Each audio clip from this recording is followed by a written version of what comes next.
Сударшин Крия нойрны чанарыг мөн шинжлэх ухааны нэршлэр нойрны бүтцийг сайжруулах тал дээр онцгой ач тустай. Нойр хоёр үе шаттай байдаг. Нэг нь нүдний хурдан хөдөлгөөнгүй буюу non-REM, нөгөө нүдний хурдан хөдөлгөөнтэй буюу REM. Нойрны нэг үе шатанд бид амарч, нөгөөд дурсамж бүтээгдэж байдаг.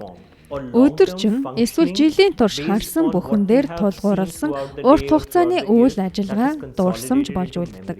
Энэ хоёр хоёулаа чухал. Сударшин Крия non-REM нойронд эергээр нөлөөлж, улмаар бие амарч, залуужин шинчлэгдэж байдаг.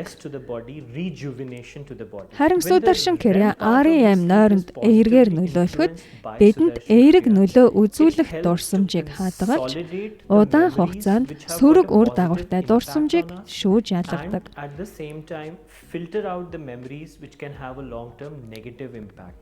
Сударшин Крия non-REM болон REM хоёуланд нь нөлөөлдөг. Энэ хоёр нийлж нойрны бүтцийг бий болгодог. Ийм байдлаар Сударшин Крия нойрны бүтцэд сайнаар нөлөөлдөг.